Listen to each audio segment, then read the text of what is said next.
સૌપ્રથમ પ્રશ્ન છે, બાળકની શારીરિક, માનસિક, ભાવનાત્મક અને સામાજિક વિકાસની સંકલિત પ્રક્રિયા કઈ રચે છે? ઓપ્શન જોઈ લઈએ તો ઓપ્શનમાં છે શિક્ષણ, બાળકોનું રમકડું, વિકાસ અને પ્રોત્સાહન. તો આમાં સાચો જવાબ શું હશે મિત્રો? સાચો જવાબ છે જવાબ સી, વિકાસ. તેની સમજૂતી હવે જોઈશું. તો વિકાસ એટલે કે ડેવલપમેન્ટ એ બાળકના તમામ ક્ષેત્રો એટલે કે શારીરિક, માનસિક, સામાજિક, ભાવનાત્મક વગેરેમાં થતી તેજ સુસંગત પરિવર્તનની પ્રક્રિયા છે. હવે જોઈશું પ્રશ્ન 2. નીચેનામાંથી કયું કાર્ય ફર્મલી શિક્ષણમાં મહત્વનું છે જ્યારે એક શિક્ષક બાળક કેન્દ્રિત તાલીમ સંચાલિત કરે છે? ઓપ્શન જોઈએ તો માત્ર પાઠ્યપુસ્તકમાંથી પાઠ આપવામાં આવે છે. ઓપ્શન બી છે બાળકોની પૃચ્છાઓની પ્રોત્સાહન આપવામાં આવે છે. ઓપ્શન સી છે શિક્ષક બધા પ્રશ્નોના જવાબ તરત આપી દે છે. અને ડી ઓપ્શન જોઈએ તો બાળકોને ઊભા રહીને વર્ગની પ્રવૃત્તિઓમાં સામેલ કર્યા નથી. તો પ્રશ્ન ફરી એક વખત આપણે જોઈએ તો નીચેનામાંથી કયું કાર્ય ફર્મલી શિક્ષણમાં મહત્વનું છે જ્યારે એક શિક્ષક બાળક કેન્દ્રિત તાલીમ સંચાલિત કરે છે? તો ઓપ્શન આપણે 4 જોયા. તો સાચો જવાબ છે બી. અને તેની સમજૂતી શું છે? તો બી એટલે બાળકોની પૃચ્છાઓની પ્રોત્સાહન આપવામાં આવે છે. મતલબ બાળકને જે વારંવાર પ્રશ્નોત્તરી કરવામાં આવે છે તેનાથી તેમને પ્રોત્સાહન મળતું હોય છે. સમજૂતી જોઈ લઈએ તો બાળક કેન્દ્રિત શિક્ષણમાં બાળકોની પ્રવૃત્તિને પ્રોત્સાહિત કરવી અને તેમને વિચારી આપવાની તક આપવી મહત્વપૂર્ણ છે. તો આપણે જોયો બીજો પ્રશ્ન. હવે જોઈશું પ્રશ્ન 3. ડેવલપમેન્ટમાં મેયોપિકા અથવા મેરડો જેવા શબ્દોનો પ્રયોગ ખાસ કરીને કઈ પ્રકારની વિકાસ સંબંધી પ્રક્રિયામાં આવે છે? ઓપ્શન જોઈ લઈએ. શારીરિક વિકાસ, ભોગવટાનું વિકાસ, ભાષા વિકાસ, સાંસ્કૃતિક વિકાસ. 4 ઓપ્શન છે મિત્રો. તો સાચો જવાબ આવશે ઓપ્શન એ એટલે કે શારીરિક વિકાસ. હવે તેની સમજૂતી જોઈએ તો અહીં મેયોપિકા એટલે કે મેચ્યુરેશનનો અર્થ છે શરીરના અંદરના આંતરિક સ્વાભાવિક વિકાસ, જેમ કે હાડકાની મજબૂતતા, હોર્મોનલ ફેરફારો. તે શારીરિક વિકાસ સાથે સીધો સંકળાયેલ છે. હવે જોઈશું પ્રશ્ન 4. બાળકના સર્વાંગી વિકાસનો અર્થ શું થાય છે?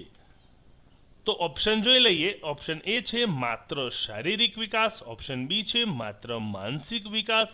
ઓપ્શન સી છે શારીરિક, માનસિક, સામાજિક અને ભાવનાત્મક વિકાસ. અને છેલ્લો ઓપ્શન છે ભાષા વિકાસ.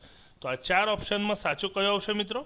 યસ, સાચો જવાબ છે સી, ઓપ્શન સી, શારીરિક, માનસિક, સામાજિક અને ભાવનાત્મક વિકાસ. તો બાળકનો જે સર્વાંગી વિકાસ, સર્વાંગી એટલે તમામ પ્રકારનો વિકાસ, એમાં શારીરિક, માનસિક, સામાજિક અને ભાવનાત્મક તમામ વિકાસ આવી જાય. તેની સમજૂતી જોઈએ તો સર્વાંગી વિકાસ એટલે બાળકના બધા ક્ષેત્રોનો સંકલિત વિકાસ. પ્રશ્ન 5 જોઈએ. વિકાસ કઈ પ્રક્રિયા છે? તો જોઈ લઈએ ઓપ્શન. અચાનક થતી પ્રક્રિયા છે, સતત ચાલતી પ્રક્રિયા છે, રોકાયેલી પ્રક્રિયા છે કે પછી વિખરાયેલી પ્રક્રિયા છે? તો સાચો જવાબ આવશે ઓપ્શન બી, સતત ચાલતી પ્રક્રિયા છે. વિકાસ એ સતત ચાલતી પ્રક્રિયા છે. તેની સમજૂતી જોઈએ તો વિકાસ એક સતત ચાલતી પ્રક્રિયા છે જે જન્મથી લઈ આખા જીવન સુધી ચાલે છે, એટલે કે સતત ચાલતી છે પ્રક્રિયા. પ્રશ્ન 6 જોઈએ તો બાળક જ પોતાનું જ્ઞાન રચે છે. આ વિચાર કોનો છે? ઓપ્શન જોઈ લઈએ. પિયાજે, વિગોત્સ્કી, થોર્નડાઇક અને સ્કિનર. તો આ ચારે જે છે તે મનોવૈજ્ઞાનિક છે. તેમનામાંથી આ વિચાર કોનો છે એ આપણે જણાવવાનું છે. હા, સાચો જવાબ છે ઓપ્શન એ, પિયાજે. તો પિયાજેનું આ વિચાર હતો બાળક જ પોતાનું જ્ઞાન રચે છે. તેમાં સમજૂતી જોઈ લઈએ તો પિયાજેના રચનાત્મક સિદ્ધાંત મુજબ બાળક અનુભવથી પોતાનું જ્ઞાન રચી શકે છે. 7મો પ્રશ્ન જોઈએ તો વિકાસની દિશા સામાન્ય રીતે કઈ હોય છે? ઓપ્શન જોઈ લઈએ. ઓપ્શનમાં છે ઉપરથી નીચે, નીચેથી ઉપર અંદરથી બહાર અને ડીમાં એવું કહેવામાં આવે છે કે ઓપ્શન એ અને સી બંને. તો હા, સાચો જવાબ શું છે જોઈએ તો સાચો જવાબ છે ઓપ્શન ડી. ઓપ્શન ડીમાં એવું જણાવે છે કે એ અને સી બંને સાચા છે. હવે એ અને સીમાં કયું છે તો ઉપરથી નીચે અને અંદરથી બહાર. તો તેનો અર્થ થાય છે કે વિકાસની દિશા સામાન્ય રીતે ઉપરથી નીચે અને અંદરથી બહાર હોય છે. તેની સમજૂતી જોઈએ તો વિકાસની દિશા માથાથી પગ સુધી અને અંદરથી બહાર બંને હોય છે. પ્રશ્ન 8, બાળકના શીખવામાં રમકડાનું શું મહત્વ છે? તેમાં સમય ઓપ્શન જોઈ લઈએ તો સમય બગાડવા માટે, શીખવાની મજા માટે, સમજ વધારવા માટે કે પછી ડી બી અને સી બંને, એટલે કે શીખવાની મજા અને સમજ વધારવા બંને માટે. જવાબ જોઈ લઈએ તો સાચો જવાબ છે ઓપ્શન ડી. ઓપ્શન ડી છે બી અને સી, એટલે કે શીખવાની પણ મજા અને સમજ વધારવા માટે રમકડા રમવા જરૂરી છે બાળકોને. તો તેની સમજૂતી જોઈ લઈએ તો રમકડા દ્વારા બાળક આનંદપૂર્વક શીખે છે અને તેની સમજ તથા કૌશલ્ય વિકસે છે. પ્રશ્ન 9 જોઈશું તો શીખવાની શરૂઆત બાળક ક્યાંથી કરે છે? કંઈ પણ બાળક જો શીખે છે તો તેની શરૂઆત ક્યાંથી કરતો હોય છે? તો ઓપ્શન જોઈ લઈએ, શાળામાંથી, ઘરેથી, મિત્રો પાસેથી કે પુસ્તકમાંથી. સાચો જવાબ છે ઓપ્શન બી, ઘરેથી. કારણ કે બાળકનો મોટા ભાગનો સમય ઘરે હોય છે. ભલે તે શાળામાં જતો હોય પણ તેમ છતાં શાળાની અંદર પણ એ 5 થી 6 કલાકથી વધુ નથી હોતો. તેથી બાળક જે કંઈ પણ શીખે છે તે તેના ઘરેથી શીખતો હોય છે. સમજૂતી જોઈ લઈએ તો બાળકનું પ્રાથમિક શિક્ષણ અને સામાજિકીકરણ ઘરેથી જ શરૂ થાય છે. 10મો પ્રશ્ન, વારસાગત તત્વો અને પર્યાવરણ બંનેનું શું સ્થાન છે? તો ઓપ્શન જોઈ લઈએ તો ફક્ત વારસાગત મહત્વનું છે, ફક્ત પર્યાવરણ મહત્વનું છે, બંનેનું સમાન મહત્વ છે કે કોઈનું મહત્વ નથી. તો આ પ્રશ્ન મુજબ આપણે જોઈએ તો સાચો જવાબ આવશે સી, બંનેનું સમાન મહત્વ છે. એટલે કે વારસાગત તત્વો અને પર્યાવરણ આ બંનેનું સમાન મહત્વ રહેલું છે. તેની સમજૂતી જોઈએ તો બાળકના વિકાસમાં વારસાગત ગુણ તથા પર્યાવરણ બંને મહત્વપૂર્ણ ભૂમિકા ભજવે છે. પ્રશ્ન 11, કઈ વયમાં બાળકની શીખવાની તૈયારી સૌથી વધુ હોય છે? તો ઓપ્શન જોઈશું, જન્મ સમયે, પ્રાથમિક વયે, કિશોરાવસ્થામાં કે પછી વૃદ્ધાવસ્થામાં.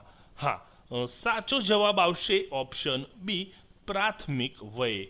તમે પણ જાણો છો કે ઘણા કહેતા હોય છે કે જેમ કુમળો છોડ હોય તેને જેમ વાળીએ તેમ વળે. તે પ્રમાણે બાળકમાં પણ તેવું જ હોય છે. જે તેનો પ્રાથમિક વય હોય છે તે વયમાં તમે એને જે શીખવશો તે તમામ વસ્તુ શીખશે.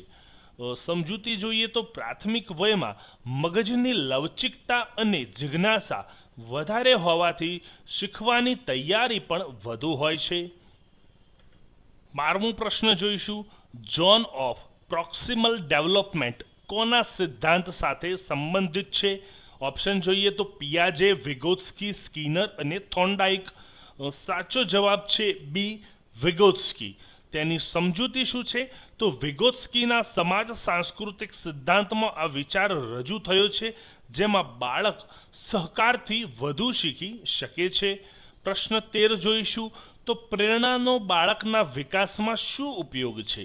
તેના ઓપ્શન છે કોઈ નથી, અડચણરૂપ, શીખવાની દિશા આપે છે અને ડી છે ફક્ત પુરસ્કાર સાથે જોડાયેલી છે. તો જે આ પ્રેરણા બાળકોને આપવામાં આવે છે તેનો વિકાસમાં શું ફાળો છે? તો તેના ઓપ્શન આપણે જોયા, કોઈ નથી, અડચણરૂપ છે કે શીખવાની દિશા આપે છે કે ફક્ત પુરસ્કાર સાથે જોડાયેલી છે. સાચો જવાબ છે સી, શીખવાની દિશા આપે છે. જ્યાં તમે બાળકોને પ્રેરણા આપતા હોવ છો તેને વિકાસમાં તેનો ઉપયોગ છે તેને વિકાસમાં શીખવાની દિશા આપે છે. તેનો સમજૂતી જોઈએ તો પ્રેરણા બાળકને કાર્ય તરફ દોરી જાય છે અને તે શીખવાની ઉર્જા આપે છે જેના કારણે તેનો વિકાસ વધુ થાય છે. પ્રશ્ન 14મો જોઈશું, શિક્ષણનું મુખ્ય ધ્યેય શું છે? તો તેના 4 ઓપ્શન પણ જોઈ લઈએ.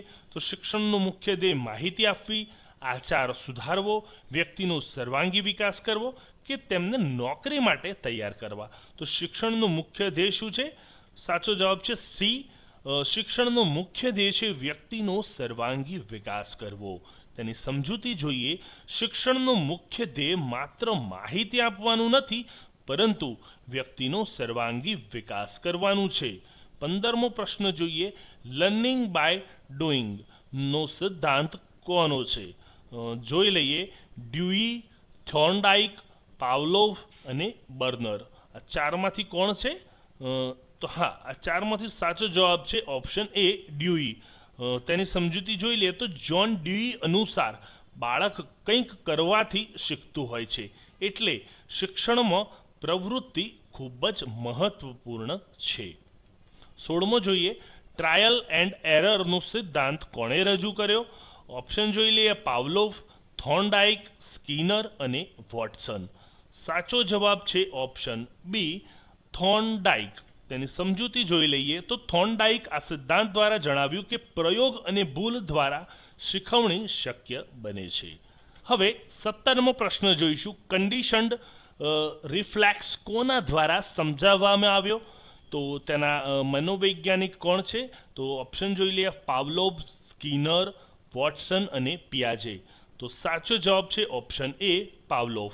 તેની સમજૂતી છે પાવલોવ એ કૂતરા પરના પ્રયોગ દ્વારા કન્ડિશન્ડ રિફ્લેક્સનો સિદ્ધાંત આપ્યો હતો. 18મો પ્રશ્ન. ઓપેરન્ટ કન્ડિશનિંગ કોની સાથે જોડાયેલ છે? તો તેના વૈજ્ઞાનિકો જોઈ લઈએ તો પાવલોવ, સ્કિનર, થોર્નડાઇક કે ડ્યુઈ. સાચો જવાબ છે ઓપ્શન બી, સ્કિનર.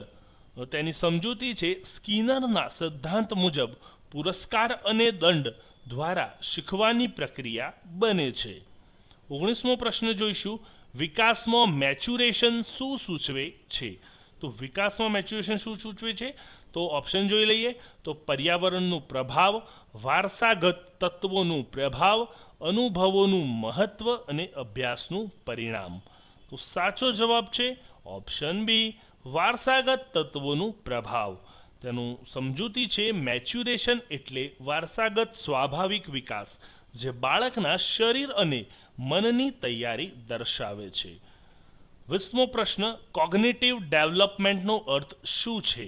તો તેના ઓપ્શન છે શારીરિક વૃદ્ધિ, ભાષા વિકાસ, વિચારશક્તિ અને સમજણનો વિકાસ, અને છેલ્લું છે ભાવનાત્મક વિકાસ.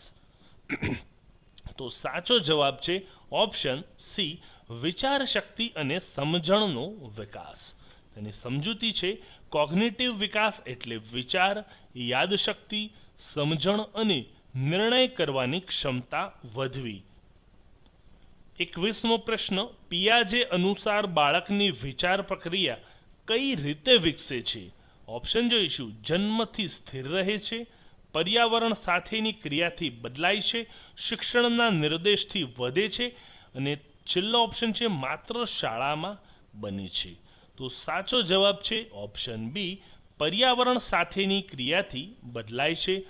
તેની સમજૂતી છે પિયાજે કહે છે કે બાળક પર્યાવરણ સાથેની પ્રતિક્રિયાથી પોતાનું જ્ઞાન બનાવે છે. 22મો પ્રશ્ન જોઈશું. તો પિયાજેના વિચારના 4 તબક્કામાં કોન્ક્રીટ ઓપરેશનલ સ્ટેજ કઈ વયમાં આવે છે? તો સાચો જવાબ જોઈ લઈએ.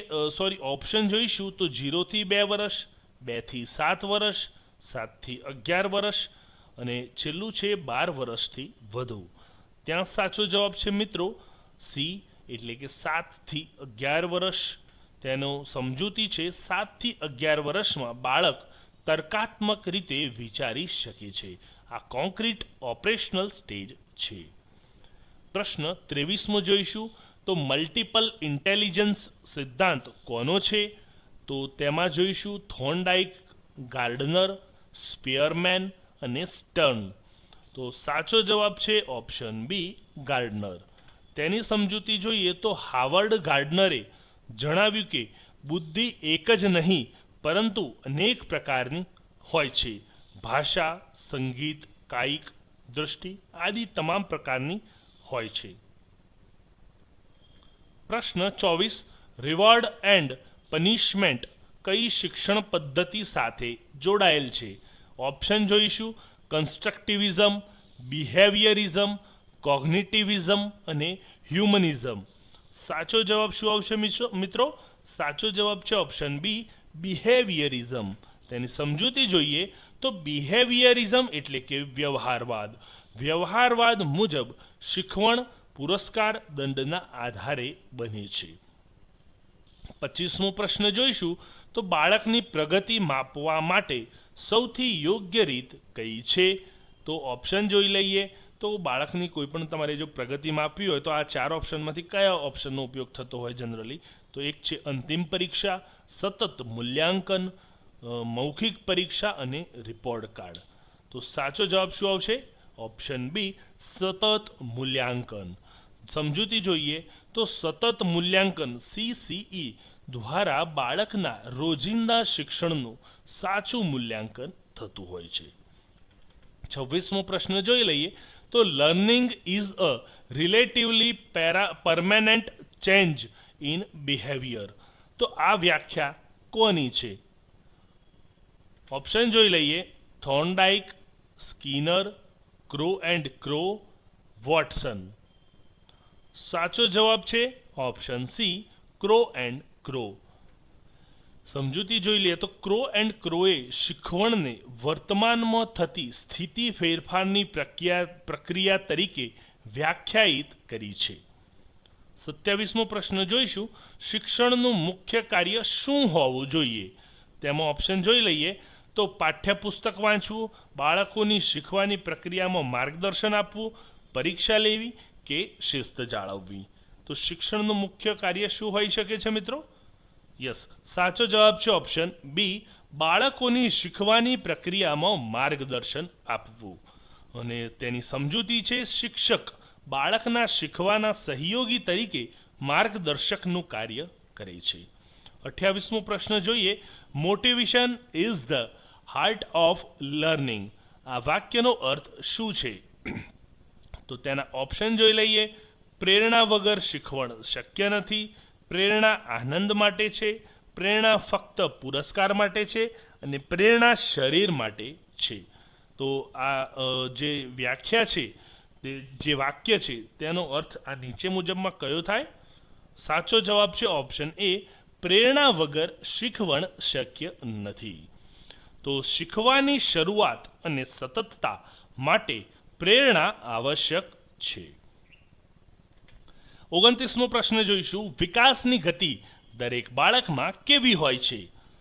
જવાબ જોઈએ: સમાન હોય છે, અલગ અલગ હોય છે, સ્થિર રહે છે કે ધીમે ધીમે ઘટે છે. તો સાચો જવાબ શું આવશે મિત્રો? યસ, સાચો જવાબ આવશે ઓપ્શન બી, અલગ અલગ હોય છે. તેની સમજૂતી જોઈ લઈએ તો દરેક બાળકનો વિકાસ અલગ અલગ ગતિ અને સ્વરૂપ ધરાવે છે. અને પ્રશ્ન 30 જોઈશું તો શિક્ષણમાં ફીડબેકનું મહત્વ શું છે? તો શિક્ષણમાં ફીડબેકનું શું મહત્વ છે? તો શિક્ષક માટે માહિતી, વિદ્યાર્થી માટે સુધારાની તક, શીખવાની ગુણવત્તા સુધારવી કે પછી ઉપરના ત્રણેય તમામ.